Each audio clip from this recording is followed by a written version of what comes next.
제가 어제 저기 대전에 있는 자운대교회에서 봉합교회에서 송구영신 예배를 드렸는데 벌써 1년이 지나서 오늘 마지막 예배를 드리고 있는 것 같습니다. 참 시간이 너무 빠른 것 같습니다. 어제 저녁에 송구영신 예배 드린 것 같은데 잠깐 눈 붙였다가 일어나니까 1년이 후딱 지나가고 2024년 마지막 예배를 드리고 있는 것 같습니다. 오늘 마지막 주일 예배를 드리는데 지금까지 인도하신 하나님의 인도하심에 감사와 영광을 올려드립니다. 모든 것이 하나님의 인도하심이었고 하나님의 보호하심 속에 오늘 우리가 이 자리에 앉아서 하나님 예배 드리고 있는 줄로 믿습니다.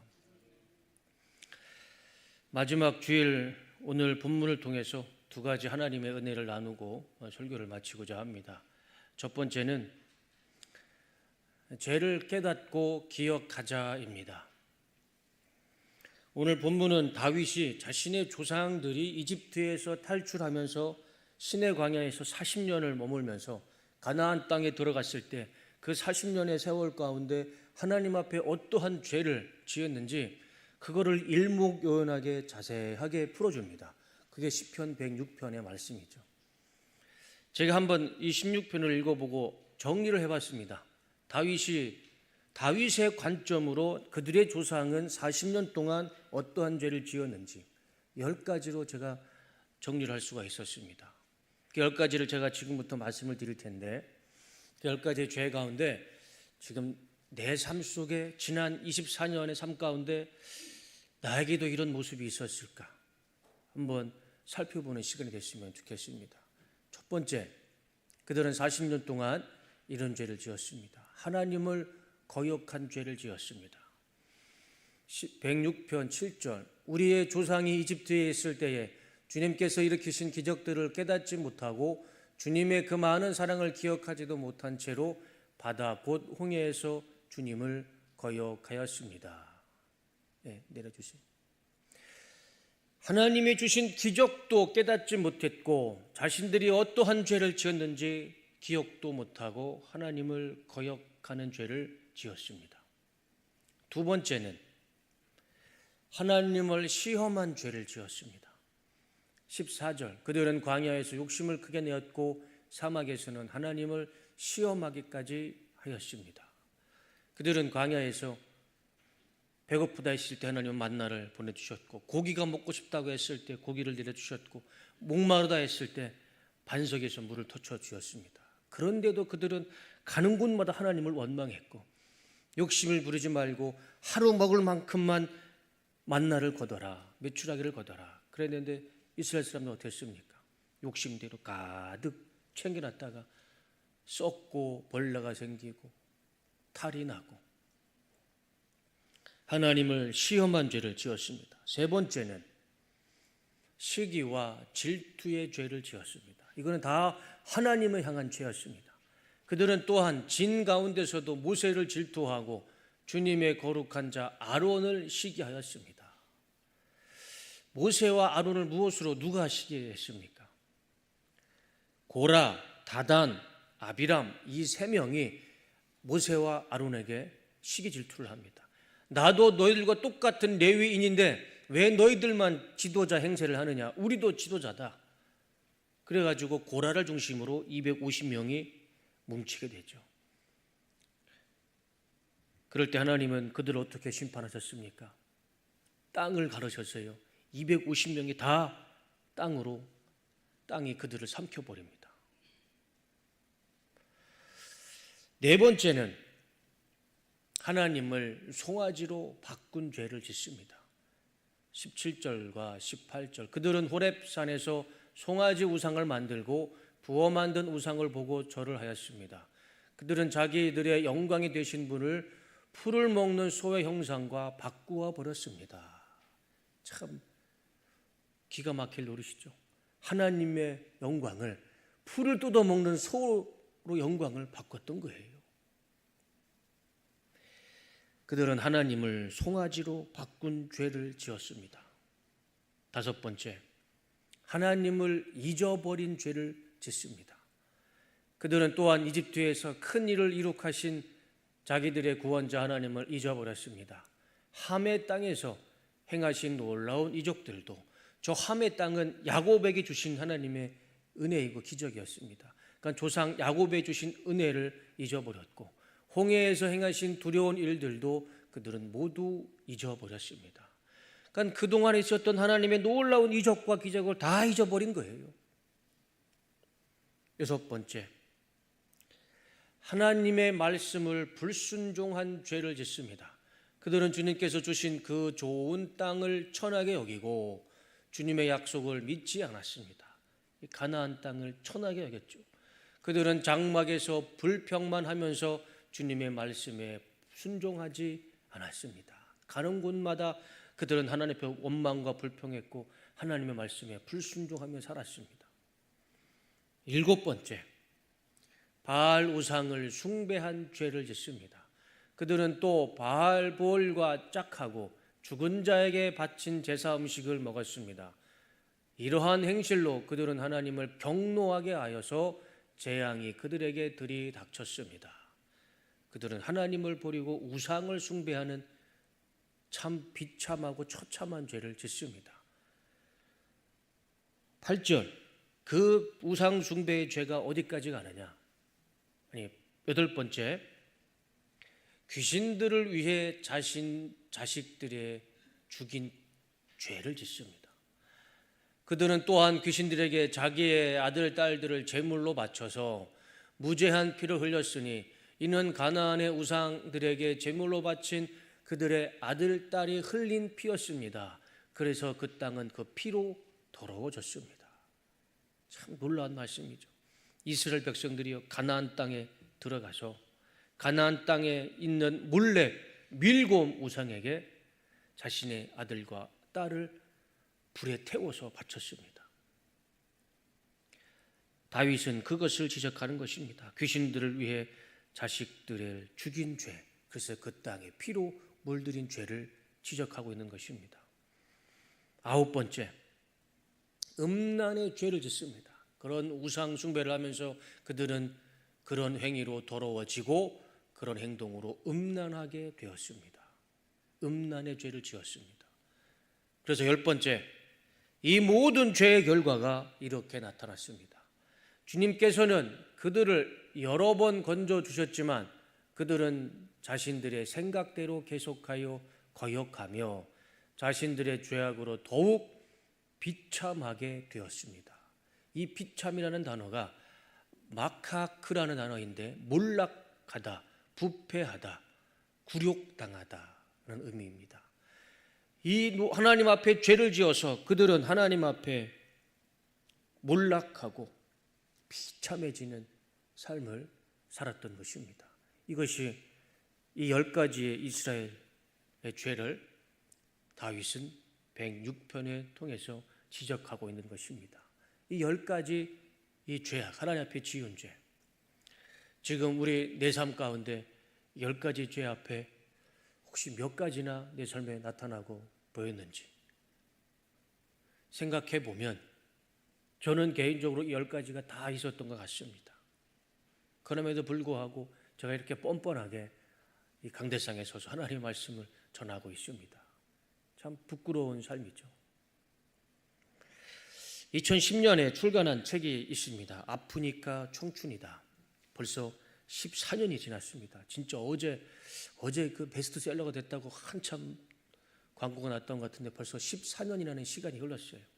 이 책은 서울대학교 소비자학과 전공인가요? 김난도 교수가 2010년대를 살고 있는 청춘들에게 그래도 위로해 주면서 그 청춘들을 위로해 주는 내용으로 썼던 책이 아프니까 청춘이다라는 책이었습니다. 그 책의 기본 전제는 지금 이 시대를 살고 있는 모든 청춘들은 아플 수밖에 없다. 그러니까 그 아픔 속에서도 용기를 가지고 살아라. 그게 이 책의 주된 내용이었습니다. 이 시대를 살아가는 청춘들은 아플 수밖에 없다. 바꿀 수 없는 현실이다. 근데 그게 이 책의 주된 내용인데 그런데 생각해 보면 청춘만 아픈 건 아니잖아요. 동시대를 살고 있는 우리 초등학생들도 아프고 학생들도 아프고 중년도 아프고 노년도 아프고 모든 인생이 다 아픔 속에서 살아가고 있는 것도 사실입니다. 모든 인생이 아픈 것을 피할 수 없듯이 모든 인생은 죄들을 피할 수가 없습니다. 이 죄는요, 나이가 어리다고 나이가 많다고 그 인생의 죄가 피해가지 않습니다. 나이가 어리면 어린 대로 죄의 그림자가 있고 나이가 많으면 나이가 많은 대로 죄의 그림자가 그 인생을 따라가고 있습니다. 무덤 속이 아니라면, 인생이라면 모든 인생은 나이가 어리든 적든 모든 죄의 그림자가 따라가고 있는 것도 사실이죠. 이 죄를 이해하지 못하고 인정하지 못하면, 이 죄를 해결하지 못하면 그 결과가 어떻게 되는 것입니까? 오늘 다윗이 분명하게 얘기해 주고 있습니다. 43절, 그들은 자신들의 생각대로 계속하여 거역하며 자신들의 죄악으로 더욱 비참하게 되었습니다. 우리가 우리의 죄를 인정하지 못하고 이해하지 못하고 이 죄를 해결하지 못하면 우리의 인생의 미래는 하나밖에 없습니다. 비참해지는 것밖에는 인생의 미래는 결과가 없어요. 시편 106편을 통해서 다윗이 말하는 비참한 인생은 이것입니다. 하나님을 시험하고 하나님을 대적하고 짐승을 신으로 믿으며 살아가는 것, 그 짐승에게 잘 보이려고, 우상에게, 귀신에게 잘 보이려고 자신의 어린 딸과 아들을 그 우상 앞에 불을 태우며 살아가는 것, 이런 비참을 살아가는 그 삶밖에는 없다는 것입니다.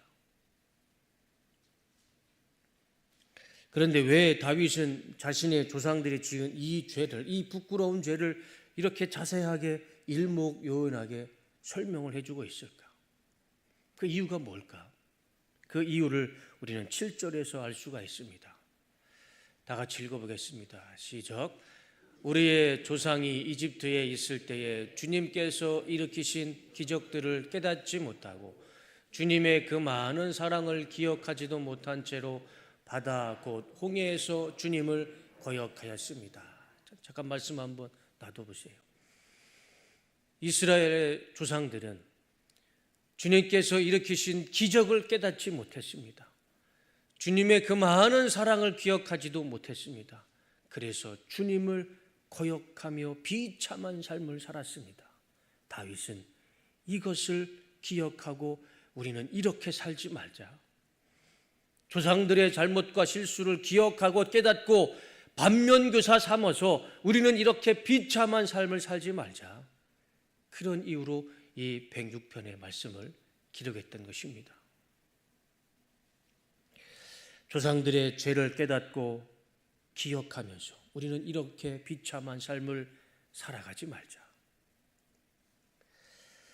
동물들의 이 행동 심리를 연구하는 동물학자들이 매우 재미있는 실험을 했습니다. 동물들의 이 기억력 테스트를 했습니다. 그러니까 쥐를 가지고 기억력 테스트를 했는데 이 쥐의 기억력이 얼마나 되신 줄 아십니까? 쥐의 기억력은 3분이랍니다. 3분. 그러니까 3분 동안 고양이한테 막 쫓기다가 쥐구멍에 발견돼서 쥐구멍에 쏙 들어가면 그럼 그 길로 도망가야 되는 게 정상 아닙니까?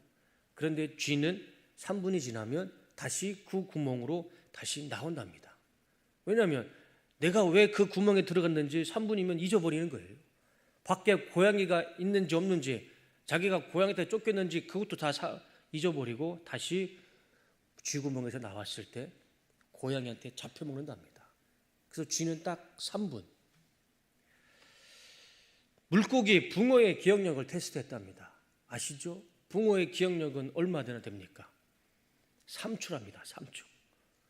그러니까 물고기가, 우리가 봤을 때 어항에 갇혀있는 물고기들, 붕어는 답답할 것 같은데 실제로 물고기 붕어는 그렇지가 않다는 것이죠. 어항을 한 바퀴 뺑 돌고 나면 3초가 지나잖아요. 그러면 또 다른 세계가 자기 앞에 펼쳐지는 것이죠.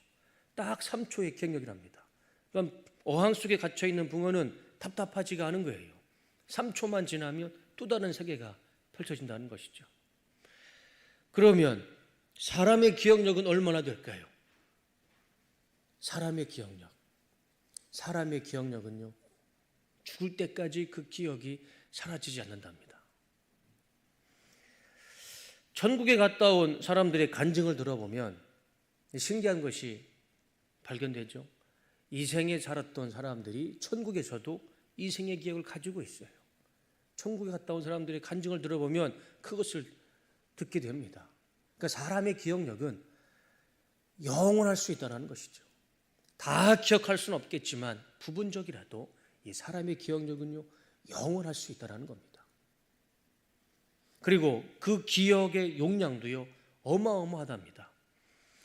이 뇌신경과학자들이 인간의 기억력의 용량이 얼마나 되는지 이렇게 표현을 합니다. 미국 의회도서관 장서에 30배나 더 되는 용량을 기억할 수가 있답니다. 우리 뇌에다가요, 미국 의회도서관에 있는 그 어마어마한 도서관의 그 정보보다 30배나 더 많은 정보를 우리 머릿속에 기억할 수가 있다고 합니다. 어마어마한 거죠. 그러니까 컴퓨터에 한 100테라바이트, 한 1000테라바이트, 이거는 뭐 상상할 수가 없는 기억을 우리 머릿속에 기억할 수 있다는 것입니다. 그렇게 좋은 기억력과 이렇게 많은 기억의 용량을 가지고 있는 사람이 유독 두 가지만큼은 기억할 수가 없답니다. 이 두 가지만큼은 빨리 잊어버리고 기억하지 못한답니다. 그것이 무엇일까요? 첫 번째, 하나님의 은혜를 기억하지 못한답니다. 두 번째, 자신들의 죄악을 기억하지 못한답니다. 죽을 때까지 지워지지 않는 기억을 가지고 있는 사람의 능력이 미국 의회도서관 장소에 30배나 더 많은 책을 기억할 수 있는 이 어마어마한 뇌를 가지고 있는 사람들이 두 가지는 기억하지 못한답니다. 하나님의 은혜를 기억하지 못하고 자신들의 죄를 기억하지 못한답니다. 그것을 오늘 본문 시편 106편에 다윗은 그것을 설명해 주고 있습니다. 예수님이 세상에 오셔서 사람들을 교육하셨을 때 세 가지 방법으로 교육하셨습니다. 첫 번째, 예수님은 눈으로 보여주셨습니다. 그리고 입으로 먹게 해주셨습니다. 그리고 손으로 만지게 해주셨습니다. 우리는 그것을 표적이라 말하고 기적이라 말합니다. 그러면 예수님이 왜 눈으로 보여주고 입으로 먹여주고 손으로 만지게 하면서 표적을 보여주시고 기적을 베풀어 주시면서 교육해 주셨을까요? 그 이유가 무엇이겠습니까? 이유는 한 가지죠. 너희들이 눈으로 보고 입으로 먹고 손으로 만지면서 기억해라. 잊지 말고 기억해라. 깨달아라. 믿음을 가지고 확신 가지고 살아라. 그것 때문에 기적을 보여주시고 표적을 보여주신 거 아니겠습니까? 잊지 말고 깨닫고 기억해라. 우리도 2024년 한 해를 주신 하나님께 올 한 해 우리에게 주신 하나님의 모든 은혜와 감사를 잊지 말고 기억해야 할 것입니다. 그리고 또 하나, 2024년 우리가 부끄럽지만 하나님 앞에 불순종한 우리의 죄의 모습도 잊지 말고 기억해야 할 것입니다. 그래서 2025년에는 우리가 똑같은 죄를 반복하지 말아야 할 것이고 더 큰 하나님의 은혜 가운데 우리에게 주신 이 은혜를 감사하고 기억하면서 더 큰 은혜로, 더 큰 하나님의 축복과 은혜로 2025년 한 해를 살아가시는 우리 뚝섬교회 성도님들 다 되시기를 주님의 이름으로 축복합니다. 두 번째는 하나님께 돌아가는 자는 용서를 받습니다. 오늘 우리가 이 본문을 통해서 또 시편 106편을 통해서 우리가 중요하게 봐야 할 말씀은 이스라엘 사람들이 10가지의 죄를 지었고 하나님의 심판받고 비참한 삶을 살아갔다는 것, 그것도 우리가 기억하고 반문교사 삼아야 될 말씀이지만 더 중요한 것은 바로 오늘 본문의 말씀 44절과 46절의 말씀입니다. 그러나 주님께서는 그들의 부르짖음을 들으실 때마다 그들이 받은 고난을 살펴보아 주셨습니다. 그들을 위하여 그들과 맺으신 그 언약을 기억하셨으며 주님의 그 크신 사랑을 뜻을 돌이키시어 마침내 주님께서는 그들을 사로잡아 간 자들이 그들에게 자비를 베풀도록 하셨습니다. 보세요. 잠깐 말씀 그대로 보여주세요.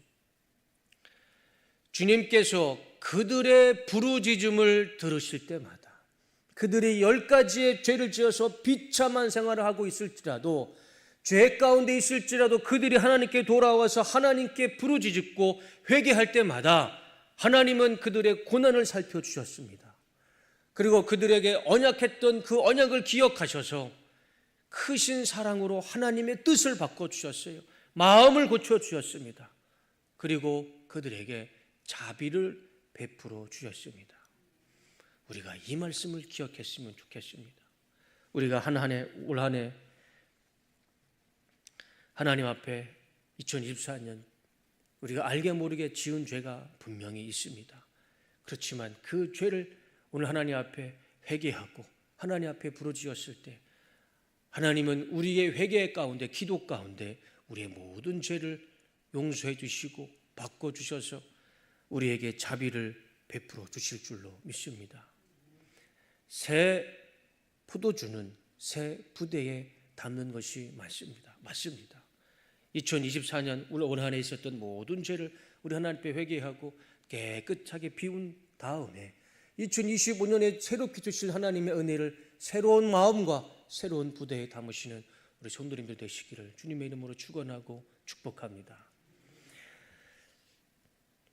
우리가 살면서 아무리 큰 죄를 지었어도요, 하나님께 돌아와서 회개하면 하나님은 오늘 말씀처럼 뜻을 돌이키시고 마음을 돌이켜 주실 줄로 믿습니다.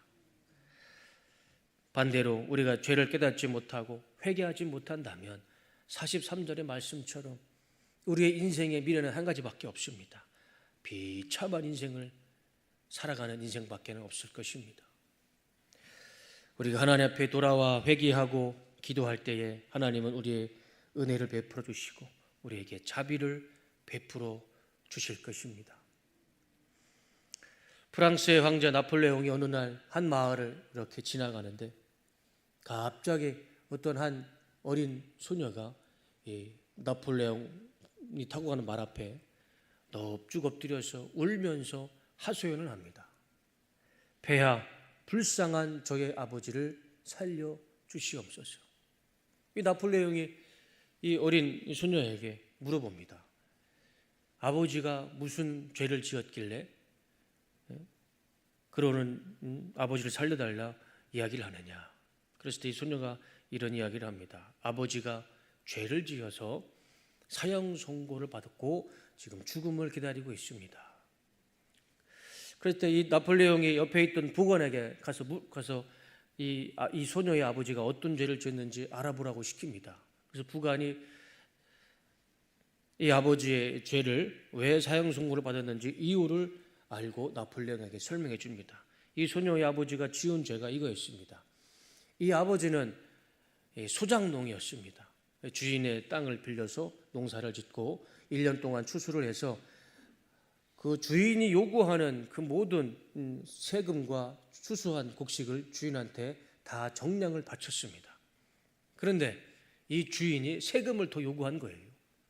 그런데 그 세금을 맞춰주기 위해서는 이 아이들을 먹을 음식이 없었던 겁니다. 그래서 이 아버지는 이 주인의 말을 거역하고 그 나머지 돈을 음식으로 바꿔서 자녀들에게 음식을 먹였던 겁니다. 그 땅의 주인이 그것을 알게 된 거예요. 그래서 이 주인은 그 아버지를 법을 어긴 죄로 사형 선고를 내리고 사형 집행을 기다리고 있었던 것이었습니다. 그 사실을 알게 된 이 나폴레옹이 소녀에게 이렇게 말합니다.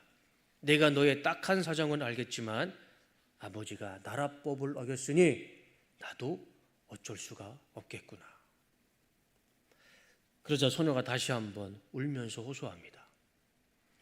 폐하, 저도 잘 알고 있습니다. 그러나 저는 폐하께 정의를 요구하는 것이 아니라 황제 폐하의 자비를 청하고 소원하는 것입니다. 한참을 침묵하던 나폴레옹이 이렇게 대답을 합니다. 내가 너의 청과 소원을 받아줄 테니 이제 그만 집으로 돌아가라. 그 길로 소녀는 아버지의 사형 선고에서 다시 살아나는 은혜를 받게 됩니다. 우리도 똑같습니다. 우리가 하나님 앞에 정의를 구하고 하나님의 말씀의 기준을 구한다면 우리 중에 심판을 피할 사람은 단 한 사람도 없을 것입니다. 우리는 하나님 앞에 정의를 구하고 하나님의 말씀의 기준을 구하는 것이 아니라 우리도 하나님 앞에 자비를 구하고 하나님의 용서를 구하고 하나님의 은혜를 구했을 때에 우리가 비록 많은 죄를 지었고 용서받을 수 없는 죄를 지었다 할지라도 하나님의 자비하심으로 하나님께서 우리의 죄를 용서해 주실 줄로 믿습니다. 지난 2024년을 뒤돌아보면 때로는 죄 때문에 비참한 인생을 살았을 때도 있었습니다. 그럼에도 불구하고 하나님은 우리를 여기까지 인도해 주셨습니다. 모든 것이 하나님의 은혜입니다. 2025년도에도 우리는 죄로 인해 때로는 비참한 현실에 처할 수도 있을 것입니다. 그러나 우리가 절망하거나 좌절하거나 염려하고 걱정, 근심하지 않을 것은 하나님께 돌아와 회개하는 자에게 하나님은 용서해 주시고 또 고난과 고통 속에서 우리를 구원해 주시고 자비를 베풀어 주실 줄로 믿습니다. 그래서 오늘 설교의 제목처럼 오직 우리에게는 하나님만이 희망이고 하나님 안에 우리의 미래의 안전함이 있을 줄로 믿습니다. 2025년 우리가 어디에서 무엇을 하든지 우리는 하나님만 믿고 하나님만 붙잡고 살아갈 때 그곳에 하나님의 은혜가 있고 하나님의 자비가 있을 줄로 믿습니다. 하나님과 함께 은혜로 충만하고 기쁨과 행복이 가득한 2025년도에 우리 뚝섬교회 모든 성도님들의 삶이 되시기를 주님의 은혜로 축원하고 축복합니다. 기도하겠습니다.